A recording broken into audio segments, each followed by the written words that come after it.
हरे कृष्णा। नमस्कार साथियों। आज फाल्गुन मास शुक्ल पक्ष की द्वादशी तिथि है और आज फाल्गुन आमल की एकादशी व्रत के पारण का दिन है। यानी जिन लोगों ने कल आमल की एकादशी का व्रत रखा था वे आज अपना व्रत खोलेंगे। आज का दिन बड़ा ही शुभ और मंगलकारी है। एकादशी के व्रत के दिन तुलसी माता की और लक्ष्मी माता की कथाओं को सुनने से ही व्रत पूर्ण माना जाता है और समस्त मनोकामनाएं पूर्ण होती हैं। जिन लोगों ने व्रत नहीं भी रखा था उन्हें भी द्वादशी के दिन तुलसी माता की कथाओं को सुनने से धन संपत्ति और अनंत शुभ फलों की प्राप्ति होती है। तो आइए भगवान श्री लक्ष्मी नारायण जी के चरणों का ध्यान करते हुए इन कथाओं को सुनते हैं। एक बात का आप लोग विशेष ध्यान रखिएगा कि इन कथाओं को पूरा अवश्य सुने। आधी अधूरी कथाओं को सुनने से पूर्ण फल प्राप्त नहीं होता। जय तुलसी महारानी। नमो नमो हरि की पटरानी, नमो नमो। आइए सुनते हैं तुलसी माता की संपूर्ण कथाएं। तुलसी माता को हरि प्रिया भी कहा जाता है। जितना भगवान श्री हरि विष्णु सोने चांदी हीरे मोती और रत्नों से प्रसन्न नहीं होते उतना सिर्फ तुलसी दल से प्रसन्न हो जाते हैं। सच्ची श्रद्धा भाव से तुलसी दल भगवान विष्णु को अर्पित करने से मनुष्य के सभी संकट कट जाते हैं और मनोकामनाएं पूर्ण हो जाती हैं। एक गांव में एक बुजुर्ग महिला रहा करती थी। वह बहुत ही पूजा पाठ किया करती थी। वह रोज तुलसी माँ की पूजा करती और वह बुजुर्ग महिला रोज तुलसी माता से कहती, तुलसी माँ तुम मुझे बहू दे, पीताम्बर की धोती दे, मीठा मीठा घास दे, बैकुंठ में वास दे, चटक की चाल दे, पटक की मौत दे, चंदन का काठ दे, रानी सा राज दे, दाल भात का भोजन दे, ग्यारस की मौत दे और कृष्ण जी का कंधा दे। वह बुजुर्ग मैया हर महीने में तुलसी माता की रोज पूजा करती और उनके विरले को रोज सींचती। तुलसी माता बुजुर्ग महिला की बात सुनकर धीरे धीरे सूखने लगी। प्रिय भक्तों, तभी भगवान श्री कृष्ण जी ने देखा कि तुलसी माता सूख रही है और तभी एक दिन भगवान श्री कृष्ण तुलसी माता जी के पास प्रकट हुए और भगवान श्री कृष्ण जी ने तुलसी माता से पूछा, हे तुलसा तुम क्यों सूख रही हो? सभी महिलाएं तुम्हारी पूजा करती हैं और तुमको रोज सींचती हैं, लेकिन फिर भी तुम सूखती जा रही हो, इसका क्या कारण है? जिसके बाद तुलसी माता ने भगवान श्री कृष्ण जी से कहा, हे प्रभु, एक बुजुर्ग महिला मेरे पास रोज आती है और रोज एक ही बात बोलती है, हे तुलसी माता सबकी दाता, मैं तेरा बिडला सींचती हूँ, तुम मुझे बहू दे, पीताम्बर की धोती दे, मीठा मीठा घास दे, बैकुंठ में वास दे, चटक की चाल दे, पटक की मौत दे, चंदन सा काठ दे, रानी सा राज दे, दाल भात का भोजन दे, ग्यारस की मौत दे और श्री कृष्ण जी का कंधा दे। मैं उस बुजुर्ग महिला की सारी मनोकामनाएं पूरी कर सकती हूँ, किंतु हे प्रभु उसकी एक मनोकामना पूरी नहीं कर सकती। मैं श्री कृष्ण जी का कंधा कहाँ से दूंगी? भगवान श्री कृष्ण जी तुलसी माता की बात सुनकर जोर जोर से हंसने लगे और फिर भगवान श्री कृष्ण जी ने तुलसी माता से कहा, हे तुलसी तुम चिंता मत करो, जब वह बुजुर्ग महिला की मृत्यु होगी तब मौके पर मैं वहां पहुंचकर कंधा दे दूंगा। आज सुबह जब वह पूजा करने आए तब कह देना कि सब कुछ तुम्हें मिल जाएगा। कुछ ही दिनों बाद वह वृद्धा महिला ठोकर खाकर रास्ते में गिरकर मर गई। पूरे गांव के सभी लोग आए। उस महिला को सभी लोग धर्मात्मा मानते थे।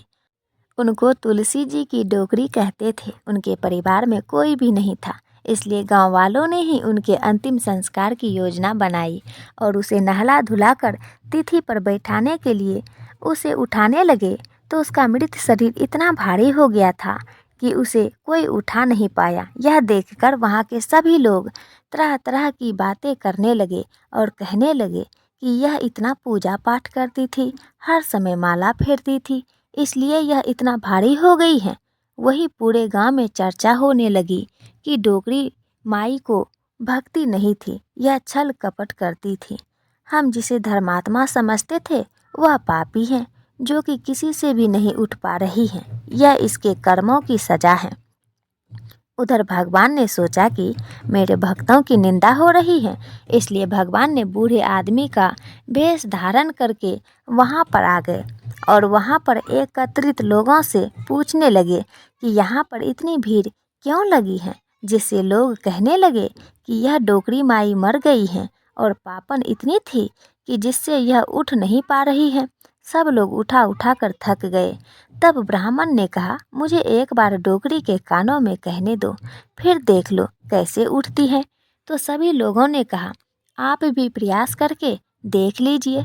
तब भगवान ने उस वृद्धा महिला के कानों में कहा, हे बुढ़िया माई, देखो मैं आ गया। तू बिरला सींच मेरा, मैं करूँ निस्तार तेरा। हे बुढ़िया माई, बहू ले, पोती ले, पोता ले, लड्डू ले, पीताम्बर की धोती ले, गहना ले, घी का घड़ा ले, मीठा मीठा खीर ले, पूरी ले, दाल भात का भोजन ले, धन दौलत ले, बेटा ले, पोता ले, काम ले, तुलसी जी का पत्ता ले, मुंह में गंगा जी का जल, 11 को ले, चंदन का काठ ले, कृष्ण जी का कंधा ले। इतना सुनते ही वह बुढ़िया माई हल्की हो गई। भगवान बोले, आओ और इनको उठाओ। भगवान ने हाथ लगाया और बुढ़िया माई जो डोकरी उठ गई। सबको बड़ा ही आश्चर्य हुआ। उसे खूब धूमधाम से ले जाया गया। भगवान उसे अपने कंधे पे ले गए। पूरे गांव में इसकी चर्चा होने लगी, जिससे उसको मुक्ति मिल गई और वह बैकुंठ में चली गई। सभी लोग देखते रह गए। सभी लोगों ने देखा कि शमशान घाट तक तो ब्राह्मण साथ ही आया था, लेकिन अब वह दिखाई नहीं दे रहा। इससे लोगों को समझ में आया कि वह कोई और नहीं, स्वयं भगवान बूढ़े ब्राह्मण के रूप में आए थे। तो बोलिए श्री राधा कृष्ण भगवान की जय। बोलिए श्री तुलसी शालिग्राम जी भगवान की जय। आइए अब तुलसी माता की दूसरी कथा को सुनते हैं। इस कथा को सुनने से एकादशी के व्रत का संपूर्ण फल मिल जाता है। एक कुटुंब में ननद तथा भाभी साथ साथ रहती थी। ननद का विवाह अभी नहीं हुआ था। वह तुलसी के पौधे की खूब सेवा करती थी, लेकिन उसकी भाभी को यह सब बिल्कुल भी पसंद नहीं था। जब कभी उसकी भाभी को अत्यधिक क्रोध आता, तब वह उसे ताना देते हुए कहती कि जब तुम्हारा विवाह होगा तो मैं तुलसी ही बारातियों को खाने को दूंगी, तुम्हारे दहेज में भी तुलसी दूंगी। कुछ समय बीत जाने पर ननद का विवाह पक्का हुआ। विवाह के दिन भाभी ने अपने कहे अनुसार बारातियों के सामने तुलसी का गमला फोड़ दिया और खाने के लिए कहा। तुलसी जी की कृपा से वह फूटा हुआ गमला अनेकों स्वादिष्ट पकवानों में बदल गया। भाभी ने गहनों के नाम पर तुलसी की मंजरी से बने हुए गहने उसे पहना दिए और वह सुंदर सोने जवाहरात में बदल गए। भाभी ने वस्त्रों के स्थान पर तुलसी का जनेऊ रख दिया और वह रेशमी तथा सुंदर वस्त्रों में बदल गए। ननद के ससुराल में उसकी दहेज की बहुत प्रशंसा की गई। यह बात भाभी के कानों तक भी पहुंची तो उसे बड़ा आश्चर्य हुआ। उसे अब तुलसी माता की पूजा का महत्व समझ में आया। भाभी की एक लड़की थी। वह अपनी लड़की से कहने लगी कि तुम भी तुलसी की सेवा करो, तुम्हें भी बुआ की तरह फल मिलेगा। प्रिय भक्तों, वह जबरदस्ती अपनी बेटी से सेवा करने को कहती, लेकिन लड़की का मन तुलसी सेवा में नहीं लगता था। लड़की के बड़े होने पर उसके विवाह का समय आया। तब भाभी सोचती है कि जैसा व्यवहार मैंने अपने ननद के साथ किया था, वैसा ही मैं अपनी लड़की के साथ भी करती हूँ, तो यह भी गहनों से लद जाएगी और बारातियों को खाने में पकवान मिलेंगे। ससुराल में इसे भी बहुत इज्जत मिलेगी। यह सोचकर वह बारातियों के सामने तुलसी का गमला फोड़ देती है, लेकिन इस बार गमले की मिट्टी मिट्टी ही रही। मंजरी तथा पत्ते भी अपने रूप में ही रहे। जनेऊ भी अपना रूप नहीं बदला। सभी लोग तथा बारातियों द्वारा भाभी की बुराई की जाती है। लड़की के ससुराल वाले भी लड़की की बुराई करते हैं। भाभी कभी भी ननद को अपने घर नहीं बुलाती थी।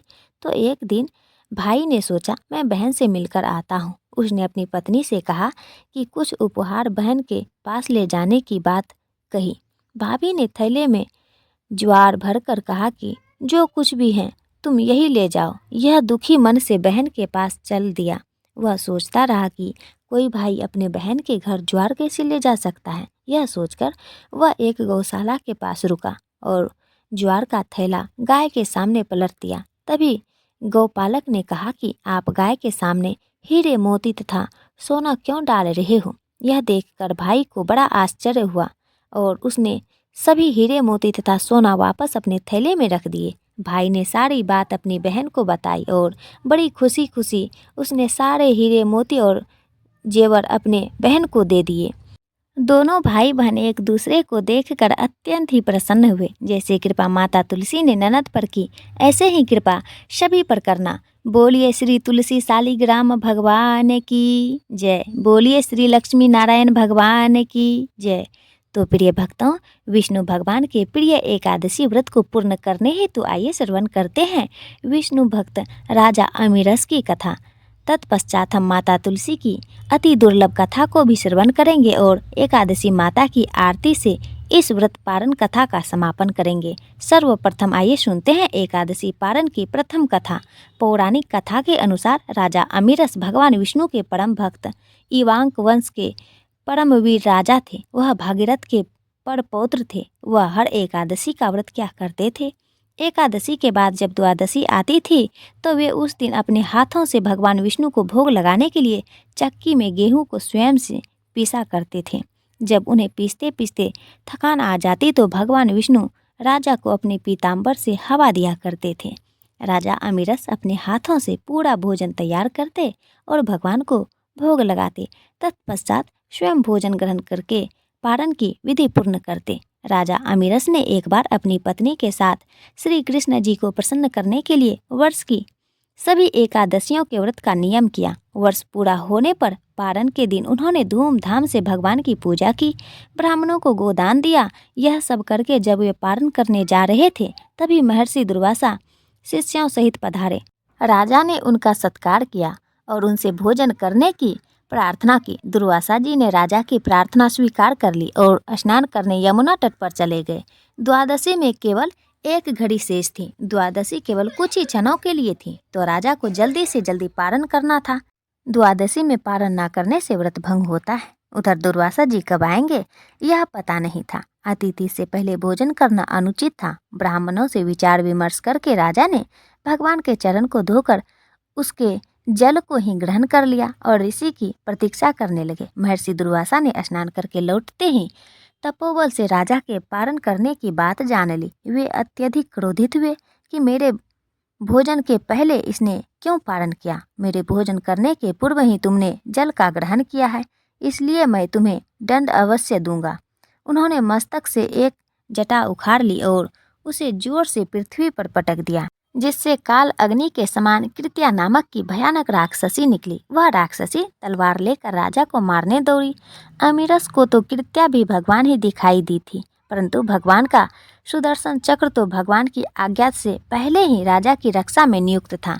उसने पलक मारते ही कृत्या को भस्म कर दिया और दुर्वासा को भी दंड देने के लिए उनकी ओर दौड़ा। अपनी कृत्या को इस प्रकार नष्ट होते और ज्वाला में विकराल चक्र को अपनी ओर आते देखकर दुर्वासा प्राण लेकर भागे। वे दसों दिशाओं में, पर्वत की गुफाओं में, समुद्रों में जहाँ तहाँ छिपने को गए। चक्र वहीं वहीं उनका पीछा करता गया। आकाश पाताल में सब कहीं वो गए। इंद्र आदि लोकपाल तक उन्हें क्या शरण देते। स्वयं ब्रह्मा जी और शंकर जी ने भी आश्रय नहीं दिया। दया करके शिव जी ने उनको भगवान के ही पास जाने को कहा। अंत में वे वैकुंठ गए। भगवान विष्णु के चरण में गिर पड़े। दुर्वासा ने कहा, प्रभु, आपका नाम लेने से नर के जीवन नरक से छूट जाते हैं, अतः आप मेरी रक्षा करें। प्रभु, मैंने आपके प्रभाव को ना जानकर आपके भक्त का अपराध किया, इसलिए आप मुझे क्षमा करें।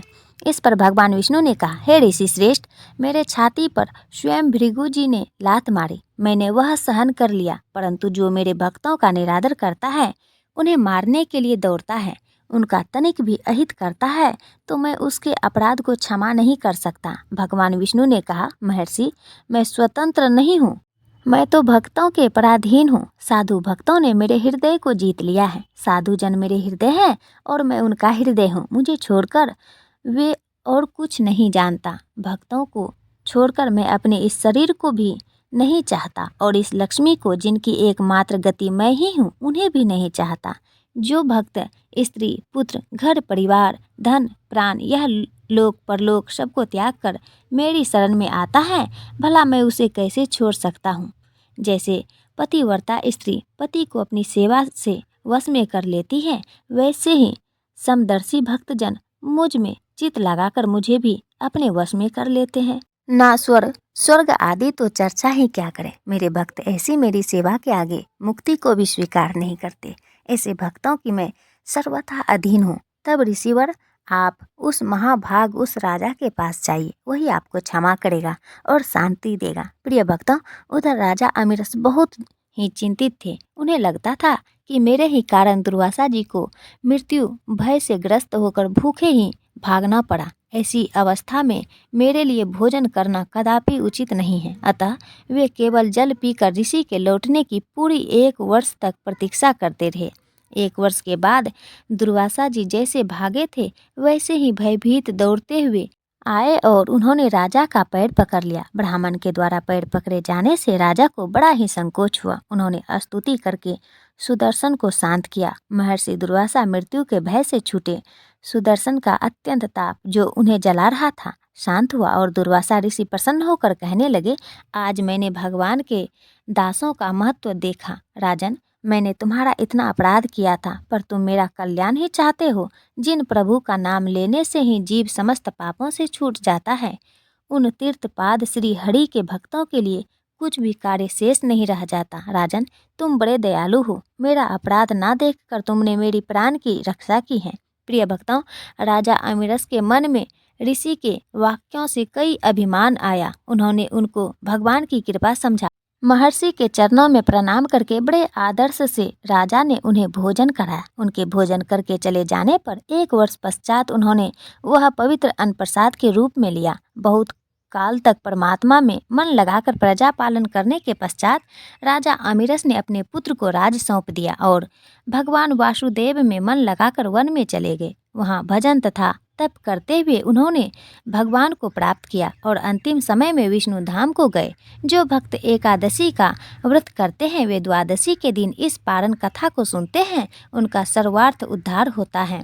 एक बार प्रेम से बोलिए, ओम नमो भगवते वासुदेवाय नमः। प्रिय भक्तगणों, अब आइए सुनते हैं तुलसी माता की बड़ी ही अद्भुत अनसुनी कथा। एक बार देवर्षि नारद के मन में आया कि भगवान के पास बहुत महल आदि हैं, एक आध हमको भी दे दे तो यही आराम से टिक जाएंगे, नहीं तो इधर उधर घूमते रहना पड़ता है। भगवान के द्वारिका में बहुत महल थे। नारद जी ने भगवान से कहा, भगवान आपके बहुत महल हैं, एक हमको भी दे दो तो हम भी आराम से रह। आपके यहाँ खाने पीने का इंतजाम भी अच्छा ही है। भगवान ने सोचा, यह मेरा भक्त है, विरक्त सन्यासी है। अगर यह कहीं राजसी ठाठ बाट में रहने लगा तो थोड़े दिन में ही इसकी सारी विरक्ति भक्ति निकल जाएगी। हम अगर सीधा ना कहेंगे तो यह बुरा मान जाएगा, लड़ाई झगड़ा करेगा कि इतने महल हैं और एक महल नहीं दे रहे हैं। भगवान ने चतुराई से काम लिया। नारद जी से कहा, जाकर देख लो, जिस मकान में जगह खाली मिले वहीं आप रह लीजिएगा। नारद जी वहाँ से चले। सब जगह नारद जी घूम आए, लेकिन कहीं एक कमरा भी खाली नहीं मिला, सब भरे हुए थे। आकर भगवान से कहा, हे भगवान, वहाँ कोई जगह खाली नहीं मिला। भगवान ने कहा, फिर क्या करूं, होता तो आपको दे देता। नारद जी के मन में आया कि यह तो भगवान ने मेरे साथ धोखाधड़ी की है, नहीं तो कुछ ना कुछ करके इसी को इधर उधर दूसरे कमरे में भेजकर एक कमरा तो दे ही सकते थे। इन्होंने मेरे साथ धोखा किया है तो मैं भी इन्हें मजा चखा कर छोड़ूंगा। प्रिय भक्तों, यह तो भगवान की लीला थी। नारद जी रुक्मणी जी के पास पहुँचे। रुक्मणी जी ने नारद जी की भगत की बड़े प्रेम से आदर सम्मान किया। उन दिनों भगवान सत्यभामा जी के यहाँ रहते थे। एक आधा दिन बीता तो नारद जी ने उनको दान की कथा सुनाई। सुनाने वाले स्वयं नारद जी दान का महत्व सुनाने लगे कि जिस चीज़ का दान करेंगे वही चीज़ आगे आपको मिलती है। जब नारद जी ने देखा कि यह बात रुक्मणी जी को जम गई है तो उन्होंने पूछा, आपको सबसे ज़्यादा प्रिय किससे है? रुक्मणी जी ने कहा, यह भी कोई पूछने वाली बात है, मुझे भगवान श्री हरि से अत्यंत प्रेम है। कहने लगे, फिर आपकी यह इच्छा होगी कि अगले जन्म में वे आपको ही मिले। रुक्मणी जी बोली, इच्छा तो यही है। नारद जी ने कहा, इच्छा है तो फिर दान कर दो, नहीं तो नहीं मिलेंगे। आपकी सौत भी बहुत हैं और उसमें से किसी ने पहले दान कर दिया तो उन्हें मिल जाएंगे, इसलिए दूसरे के करने से पहले आप भगवान को हमें दान कर दें। रुक्मणी जी को बात जच गई। उन्होंने सोचा कि जब जन्म जन्म में भगवान मिलेंगे तो दान तो कर देना चाहिए। रुक्मणी से नारद जी ने संकल्प करा लिया। अब क्या था, नारद जी का काम बन गया। वह सीधे सत्यभामा जी के महल पहुंच गए और भगवान से कहा, हे भगवान उठिए और चलिए मेरे साथ। भगवान ने कहा, कहाँ चलना है, क्या बात हुई? नारद जी ने कहा, बात कुछ नहीं, आपको मैंने दान में लिया है, आपने एक कोठरी भी मुझे नहीं दी, तो मैंने आपको ही सन्यासी बनाकर पेड़ के नीचे सुलाऊंगा। भगवान ने कहा, रुक्मणी ने दान दिया है तो ठीक है, वह पटरानी है, उससे मिल तो आए। भगवान ने अपने सारे गहने गांठे रेशम के कपड़े सब खोलकर सत्यभामा जी को दे दिए और वल्क वस्त्र पहनकर भस्मी लगाकर और कमंडल लेकर वहां से चल दिए। उन्हें देखते ही रुक्मणी जी के होश उड़ गए। पूछा, क्या हुआ भगवान? भगवान ने कहा, पता नहीं, नारद कहते हैं कि आपने मुझे दान में दिया है। रुक्मणी ने कहा, लेकिन वे कपड़े गहने कहाँ गए? उत्तम केसर को छोड़कर यह भस्मी क्यों लगा ली? भगवान ने कहा, जब दान दिया तो मैं उनका हो गया, इसलिए अब वे मुझे सन्यासी बनाएंगे। रुक्मणी जी ने कहा, मैंने इसलिए थोड़े ही दिया था कि यह ले जाए। भगवान ने कहा, तब किस लिए दिया था आपने हमें दान में? दान तो इसलिए दिया जाता है ना कि उसको अपने साथ ले जाए। अब रुक्मणी जी के होश आया कि यह तो गड़बड़ मामला हो गया। रुक्मणी जी ने कहा, नारद जी आपने मेरे साथ पहले नहीं कहा था अगले जन्म में मिलेंगे? तो मिलेंगे, अब तो हाथ से ही खो रहे हैं। नारद जी ने कहा, अब जो हो गया सो हो गया, अब मैं इन्हें ले जाऊंगा। रुक्मणी जी बहुत ही रोने लगी। तब तक हल्ला गुल्ला मचा और सब रानियां वहाँ इकट्ठी हो गई। सत्यभामा, जामुवंती सब समझदार थी। उन्होंने कहा, भगवान एक रुक्मणी के पति थोड़े ही हैं, इसलिए रुक्मणी को सर्वथा दान का अधिकार नहीं हो सकता, हम लोगों का भी अधिकार है। नारद जी ने सोचा यह तो घपला हो गया। कहने लगे, क्या भगवान के टुकड़े करोगे? नारद जी ने विचार किया कि अपने को तो महल ही चाहिए था और यही यह दे नहीं रहे थे। अब मौका ठीक है, समझौते पर बात आ रही है। नारद जी ने कहा, भगवान का जितना वजन है उतने का तुला दान करने से दान मान लिया जाता है। तुला दान से देह का दान माना जाता है, इसलिए भगवान के वजन का सोना हीरा पन्ना दे दो। इस पर सब रानियां राजी हो गई। बाकी तो सब राजी हो ही गए, लेकिन भगवान ने सोचा कि यह फिर मुंह में पड़ रहा है। भगवान तराजू के एक पलड़े के अंदर बैठ गए।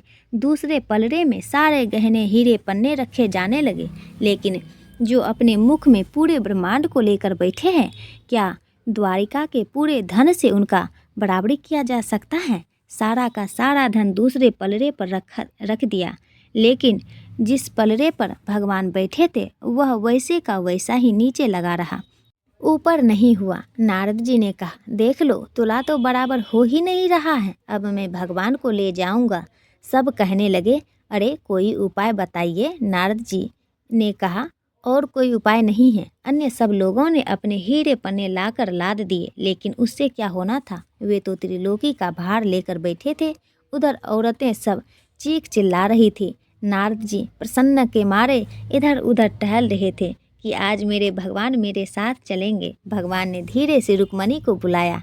रुक्मणी ने कहा, भगवान कुछ उपाय निकालिए, आप इतना भार लेकर बैठ गए, हम लोगों का क्या हाल होगा? भगवान ने कहा, यह सब हीरे पन्ने निकाल दो, सारे सोने सारे गहने उतार दो, यह सब निकाल कर तुलसी का एक पत्ता और सोने का एक छोटा सा टुकड़ा रख दो, तो तुम लोगों का काम हो जाएगा। रुक्मणी जी के कहने पर सारा सामान हटाया गया और एक छोटे से सोने के जेवर पर तुलसी का पत्ता रखा गया, तो भगवान के वजन के बराबर हो गया। सबने नारद जी से कहा, अब ले जाइए तुलादान। नारद जी ने खूब हिला डुलाकर देखा कि कोई ठग तो नहीं मार रहा।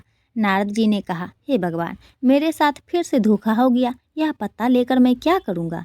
यह आप अच्छा नहीं कर रहे हैं, केवल घर वालियों की बात सुनते हैं, मेरी तरफ तो देखो। भगवान ने कहा, आपकी तरफ क्या देखूं? नारद जी, आप तो सारे संसार के रूप को समझकर फिर मुंह के रास्ते जाना चाह रहे हैं, तो आपकी क्या सुनो? तब नारद जी ने समझ लिया कि भगवान ने जो किया सो ठीक किया। जो तुलसी का एक पत्ता आपके बराबर है वह तुलसी महान है। जिस तुलसी को चराने से आप अति प्रसन्न होते हैं, उस तुलसी का गुणगान करने वाले, उस कथा को सुनने वाले भगवान विष्णु के प्रिय होते हैं, वे निश्चित ही देवतुल्य होते हैं। हे भगवान, आपको कोटि कोटि प्रणाम। मैंने आज तुलसी के एक पत्ते के महत्व को भी समझा। मेरे भूल को आप क्षमा करिए। भगवान बड़े प्रसन्न होकर तराजू से उठे और नारद जी को छाती से लगाया और कहा, प्रिय भक्तगणों, आइए अब श्रवण करते हैं तुलसी माता जी की आरती। जय जय तुलसी माता मैया, जय जय तुलसी माता, सबकी सुखदाता सबकी वर माता। मैया जय जय जय जय तुलसी माता, जय जय तुलसी माता। मैया जय जय तुलसी माता, सब जग की सुखदाता सबकी वर माता। जय जय तुलसी माता, सब योगों से ऊपर सब रोगों से ऊपर। मैया सब रोगों से ऊपर, रज से रक्ष करे। मैया रज से रक्ष करे, सबकी भवद्राता। जय तुलसी माता, जय जय तुलसी माता। मैया जय जय तुलसी माता, सब जग की सुखीदाता सबकी वर माता। मैया सबकी वर माता, जय जय तुलसी माता। बटु पुत्री है श्यामा, मैया सुरवल्ली है ग्रामा। मैया सुरवल्ली है ग्रामा। विष्णु प्रिया जो नर तुम्हें सेवे, विष्णु प्रिया जो नर तुम्हें सेवे, सो नर तर जाता। जय जय तुलसी माता, जय जय तुलसी माता। मैया जय जय तुलसी माता, सब जग की सुखदाता सबकी वर माता। जय जय तुलसी माता, हरि के शीस विराजत त्रिभुवन से हो विदित। मैया त्रिभुवन से हो विदित, पतित जनों की तार, पतित जनों की तारणी तुम ही हो विख्याता। जय जय तुलसी माता, जय जय तुलसी माता। मैया जय जय तुलसी माता, सब जग की सुखदाता सबकी वर माता। जय जय तुलसी माता। लेकर जन्म विजन्म में आई दिव्य भवन में, मैया आई दिव्य भवन में। मानव लोक तुम्ही से मैया, मानव लोक तुम्ही से, सुख संपत्ति पाता। जय जय तुलसी माता, जय जय तुलसी माता। मैया जय तुलसी माता, सब जग की सुखदाता सबकी वर माता। जय जय तुलसी माता, जय तुलसी माता। हरि को तुम हो अति प्यारी, श्याम वर्ण सुकुमारी, प्रेम अजब उनका। मैया प्रेम अजब उनका, तुमसे कैसा नाता। मैया तुमसे कैसा नाता, हमारी विपत्ति हरो। मैया हमारी विपत्ति हरो, तुम्हें कृपा करो माता। जय तुलसी माता, जय जय तुलसी माता। जय जय तुलसी माता, मैया जय तुलसी माता। सब जग की सुखदाता सबकी वर माता। जय तुलसी माता, जय जय तुलसी माता। मैया जय जय तुलसी माता, सब जग की सुखदाता सब जग की सुखदाता सबकी वर माता। मैया जय जय तुलसी माता। ओम नमो भगवते वासुदेवाय नमः। बोलिए श्री तुलसी शालिग्राम भगवान की जय।